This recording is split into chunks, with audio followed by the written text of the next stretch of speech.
ओम शांति। अपनी मन बुद्धि को शांत कर अनुभव करें, इस शरीर को चलाने वाली मैं एक दिव्य ज्योति हूँ। मैं डबल अहिंसक आत्मा हूँ।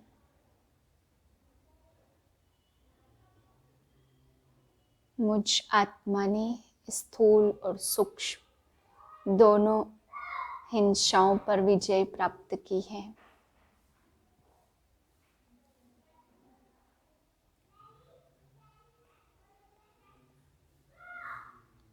इसी श्रेष्ठ स्थिति में आज के महावाक्य सुनते हैं।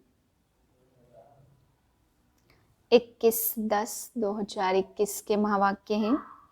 बाबा कहते, मीठे बच्चे, तुम्हारे जैसा सौभाग्यशाली कोई नहीं, क्योंकि जिस बाप को सारी दुनिया पुकार रही है वह तुम्हें पढ़ा रहे हैं। तुम उनसे बातें करते हो। प्रश्न है, जिन बच्चों को विचार सागर मंथन करना आता है उनकी निशानी सुनाओ। उत्तर है, उनकी बुद्धि में सारा दिन यही तात लगी रहती कि कैसे सबको रास्ता बताएं, कैसे किसका कल्याण करें। वह सर्विस के नए नए प्लान्स बनाते रहते। उनकी बुद्धि में सारा ज्ञान टपकता रहता है। वे अपना टाइम वेस्ट नहीं करते। ओम शांति। बच्चों के आगे निराकार परमपिता परमात्मा बोल रहे हैं। यह बच्चे ही जानते हैं कि भगवान को ऊंच कहा जाता। ऊंचा उनका ठाव है, रहने का स्थान तो मशहूर है। बच्चे जानते हम मूल वतन में रहने वाले हैं। मनुष्यों को इन सब बातों का पता नहीं है। गॉड फादर बोलते हैं, तुम बच्चों बिगर ऐसा कोई मनुष्य नहीं जिसको पता हो कि निराकार भगवान बोलते हैं। निराकार होने के कारण कोई की बुद्धि में नहीं आता कि भगवानवाच कैसे हो सकता। पता न होने के कारण गीता में कृष्ण का नाम दे दिया है। अब बच्चों के आगे बोल रहे हैं, सम्मुख होने बिगर तो सुन नहीं सकते। दूर से भल सुनते परंतु निश्चय नहीं होता। सुनते तो है भगवानवाच, यथार्थ रीति तुम जानते हो। भगवान तो शिव बाबा है। प्रैक्टिकल में जानते हो बाबा हमको ज्ञान सुना रहे हैं। तुम्हारी बुद्धि झट ऊपर में चली जाती। शिव बाबा ऊंचते ऊंच रहने वाला है। जैसे कोई बड़े आदमी किंग क्वीन आदि आती है तो जानते हैं ना यह फलानी जगह की रहने वाली है, इस समय यहाँ आई है। तुम बच्चे भी जानते हो बाबा आया है हमको वापस ले जाने। हम भी बाबा के साथ वापस जाएंगे। हम परम धाम के रहने वाले हैं। तुमको अब बाप और घर याद पड़ता है। वही बाप सृष्टि का रचयिता है। बाप ने आकर तुम बच्चों को मूल वतन, सूक्ष्म वतन, स्थूल वतन का राज समझाया। जिनकी बुद्धि में है वही समझेंगे। बरोबर हम पुरुषार्थ कर रहे हैं। भविष्य 21 जन्मों के लिए बाप से वर्षा लेने। पुरुषार्थ तो करना ही है। पुरुषार्थ को कभी भी छोड़ना नहीं है। स्कूल के बच्चे जानते जब तक इम्तहान हो तब तक हमको पढ़ना ही पढ़ना है। एम ऑब्जेक्ट रहती है, हम बड़े ते बड़ा इम्तहान पास करेंगे। एक कॉलेज छोड़ दूसरे तीसरे में जाएंगे। मतलब तो पढ़ते रहना है। बड़े आदमी का बच्चा होगा तो जरूर बड़ा इम्तहान पास करने का ख्याल होगा। तुम जानते हो हम बहुत बड़े बाप के बच्चे। दुनिया में किसको पता नहीं है कि हम शिव बाबा की संतान हैं। तुम बहुत बड़े ऊंचते ऊंच बाप के बच्चे हो। बहुत बड़ी पढ़ाई पढ़ते हो। जानते हो यह ऊंच ते ऊंच पढ़ाई है और पढ़ाने वाला बाप है तो कितना उमंग और खुशी में रहना चाहिए। यह किसको भी समझा सकते हो। यह बहुत बड़े ते बड़े बाप के बच्चे हैं। बहुत बड़े सतगुरु की मत पर हम चलते हैं। टीचर की गुरु की मत पर चलना होता है ना। उनके फॉलोअर कह देते यहाँ बाप की मत पर भी चलना है और टीचर की मत पर भी चलना है तो गुरु की मत पर भी चलना है। तुम जानते हो वह हमारा बाप टीचर और सतगुरु है। उनकी मत पर जरूर चलना है। यह तो एक ही है जो ऊंच ते ऊंच है शिव बाबा वह बोलते हैं। बाबा बच्चों से पूछते हैं, शिव बाबा बोलते हैं, अच्छा शंकर बोलते हैं, ब्रह्मा बोलते हैं, विष्णु बोलते हैं। किसी ने कहा शिव और ब्रह्मा बोलते हैं, विष्णु और शंकर नहीं बोलते। विष्णु के दो रूप लक्ष्मी नारायण कहते हो तो फिर क्या बोलते नहीं हैं? क्या गूंगे हैं? ज्ञान नहीं बोलते। हम ज्ञान की बात नहीं करते, बोलने की बात पूछता हूं। विष्णु लक्ष्मी नारायण बोलते हैं, शंकर नहीं बोलते, वह ठीक है। बाकी तीनों क्यों नहीं बोलेंगे? विष्णु के दो रूप लक्ष्मी नारायण हैं, वह भी जरूर बोलेंगे ना। मनुष्य शिव बाबा के लिए समझते होंगे कि वह निराकार कैसे बोलेगा। तुम बच्चे जानते हो शिव बाबा भी इसमें आकर के बोलते हैं। ब्रह्मा को भी बोलना होता, एडॉप्टेड है ना। सन्यासी लोग भी अपना नाम सन्यास के बाद बदली कर देते। तुमने भी सन्यास किया है तो तुम्हारा नाम बदलना चाहिए ना। पहले बाबा ने नाम रखे परंतु देखा कि नाम रखे हुए भी मर पड़ते हैं। आश्चर्यवत सुनंती कथंती भागंती हो जाते। इसलिए कितने नाम रखे। आजकल तो माया भी बहुत तेज है। बुद्धि कहती है जब लक्ष्मी नारायण का राज्य था तो उनको विष्णुपुरी कहा जाता था। यह एम ऑब्जेक्ट बुद्धि में है। विष्णु के दो रूप लक्ष्मी नारायण राज्य करते हैं तो बोलते क्यों नहीं होंगे? यहाँ बाबा की बात नहीं करते। मनुष्य तो कहेंगे निराकार कैसे बोलेगा। उनको यह भी पता नहीं है कि निराकार आते कैसे हैं। उनको पतित पावन कहते तो वह ज्ञान का सागर भी है, चैतन्य भी है और प्यार का सागर भी है।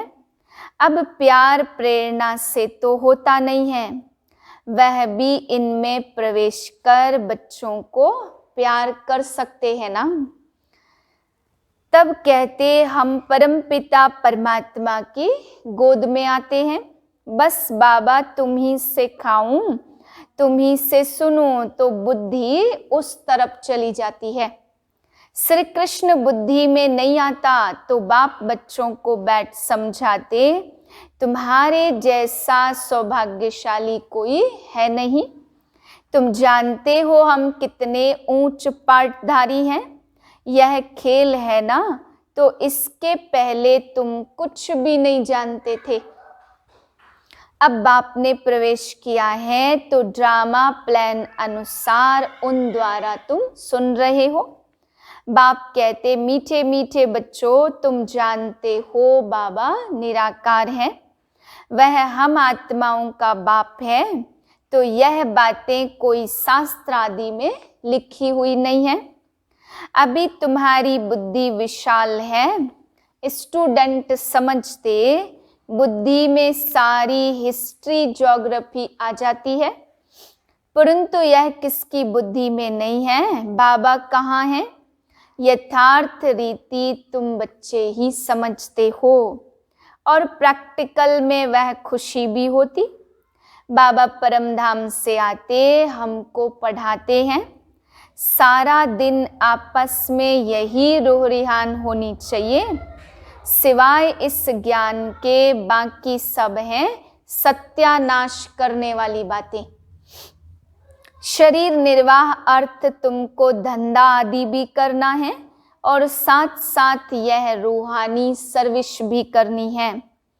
तुम जानते हो बरोबर यह भारत स्वर्ग था, इन लक्ष्मी नारायण का राज्य था। जो भी देवताओं के चित्र हैं उनका यथार्थ ज्ञान बुद्धि में आ गया है। नंबर 1 लक्ष्मी नारायण का चित्र उठाओ और विचार करो, बरोबर यह भारत में राज्य करते थे। एक ही धर्म था, रात पूरी हो दिन शुरू हुआ, अर्थात कलयुग पूरा हो सतयुग शुरू होता। कलयुग है रात और सतयुग है सुबह। विचार सागर मंथन करना है, इन्होंने यह राज्य कैसे पाया। जैसे कहा जाता, सागर में पत्थर मारो तो लहरें उठेंगी, तो तुम भी पत्थर मारो, मनुष्यों को समझाओ, यह ख्याल करो भारत में देवी देवताओं का राज्य था ना, जिन्होंने ही फिर भक्ति मार्ग में मंदिर बनाए, जिसको फिर लूट कर ले गए। कल की ही तो बात है, अभी भक्ति मार्ग है तो जरूर उनके आगे ज्ञान मार्ग होगा। यह सब बातें अभी तुम्हारी बुद्धि में हैं। बाप भी आकर अपनी जीवन कहानी बताते हैं, तुमको यह याद क्यों नहीं पड़ती। बाबा आकर के हमको यह सारी नॉलेज सुनाते हैं तो समझ भी चाहिए ना। किसको भी यही बात सुनाओ, यह चित्र है एम ऑब्जेक्ट। यह लक्ष्मी नारायण तो सबसे बड़े किंग क्वीन हो गए हैं। भारत स्वर्ग था ना, कल की ही बात है। फिर इन्होंने यह राजगद्दी कैसे गवाई।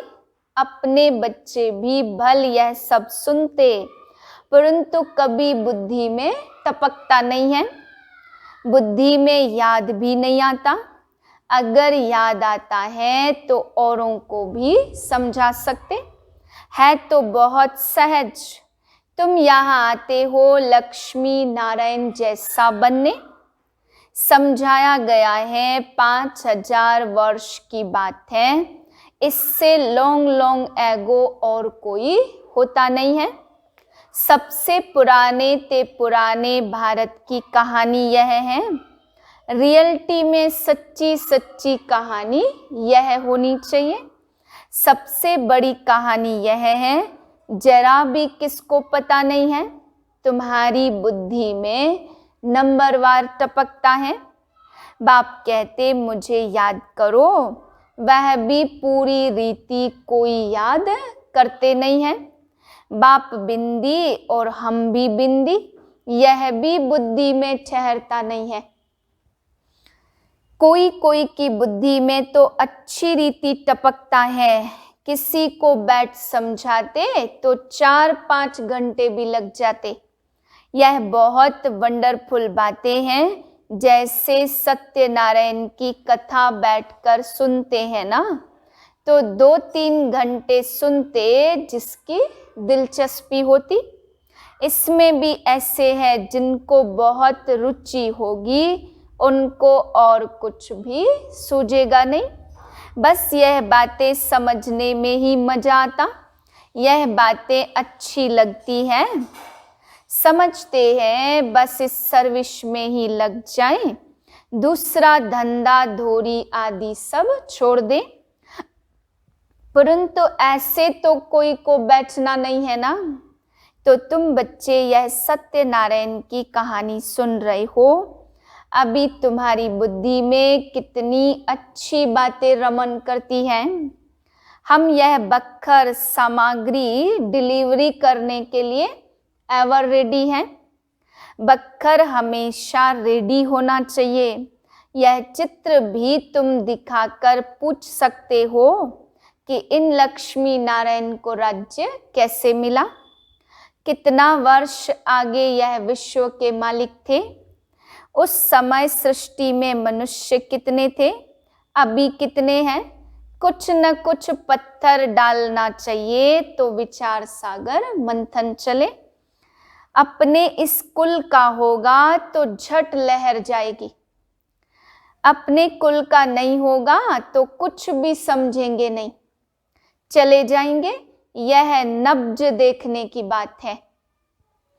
तुम्हें सिवाय इस मीठे मीठे ज्ञान के बाकी कुछ भी बोलना नहीं है। अगर ज्ञान के सिवाय कुछ भी बोलते हैं तो समझो वह इविल है, उसमें कोई सार नहीं है। हमारे पास ऐसे बहुत बच्चे हैं जिन्हें सुनने का बड़ा शौक होता। बाप समझाते व्यर्थ बातें कभी भी सुननी नहीं चाहिए, कल्याण की ही बातें सुनो, नहीं तो मुफ्त में अपनी सत्यानाश कर देंगे। बाप तो आकर तुमको ज्ञान सुनाते हैं ना, कहते हैं और कोई भी बातें मत करो, इसमें बहुत टाइम वेस्ट करते हो। फलाना ऐसे है, यह ऐसा करता, वह ऐसा करता, उसे इविल कहा जाता। दुनिया की बात अलग है, तुम्हारा तो एक एक सेकंड का टाइम बहुत वैल्यूबल है। तुम कभी भी ऐसी बातें नहीं सुनो, नहीं करो। इससे तो तुम बेहद के बाप को याद करो तो तुम्हारी बहुत कमाई है। जहां तहां बाप का परिचय दो, यही रूहानी सर्विस करते रहो। सच्चे सच्चे महावीर तुम हो, बस सारा दिन यही तात रहे, कोई हो जिसे यह रास्ता बताएं। बाबा कहते बच्चे मुझ अल्प को याद करो तो बेबादशाही मिलेगी। कितना सहज है। ऐसे ऐसे जाकर बच्चों को सर्विस पर बहुत ध्यान देना चाहिए। अपना और दूसरों का कल्याण करो। तुम बच्चे कल्याण करने आए हो, पढ़ने और पढ़ाने आए हो, टाइम वेस्ट करने या सिर्फ रोटियां पकाने तो नहीं आए हो ना। सारा दिन बुद्धि सर्विस में चलनी चाहिए। अच्छा, मीठे मीठे सिकिलधे बच्चों प्रति माता पिता बाप दादा का याद प्यार, गुड मॉर्निंग। रूहानी बाप की रूहानी बच्चों को नमस्ते। हम रूहानी बच्चों की रूहानी बाप को नमस्ते। धारणा के लिए है पहली पॉइंट, जो बातें अपने काम की नहीं है उन्हें सुनने व बोलने में अपना समय वेस्ट नहीं करना है। जितना हो सके पढ़ाई पर पूरा पूरा ध्यान देना है। दूसरी पॉइंट है, सदा खुशी और उमंग में रहना है कि हमें पढ़ाने वाला कौन है। पुरुषार्थ को कभी छोड़ना नहीं है, मुख से ज्ञान रत्न ही निकालने हैं।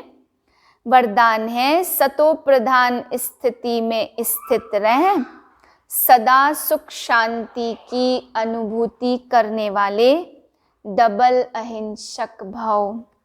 सदा अपने सतो प्रधान संस्कारों में स्थित रह, सुख शांति की अनुभूति करना, यह है सच्ची अहिंसा। हिंसा अर्थात जिससे दुख अशांति की प्राप्ति हो। तो चेक करो कि सारे दिन में किसी प्रकार की हिंसा तो नहीं करते। यदि कोई शब्द द्वारा किसकी स्थिति को डगमग कर देते हो तो यह भी हिंसा है। दूसरी पॉइंट है, यदि अपने सतो प्रधान संस्कारों को दबाकर दूसरे संस्कारों को प्रैक्टिकल में लाते हो तो यह भी हिंसा है। इसलिए महीनता में जाकर महान आत्मा की स्मृति से डबल अहिंसक बनो। स्लोगन है, सत्य के साथ असत्य मिक्स होते ही खुशी गायब हो जाती। ओम शांति।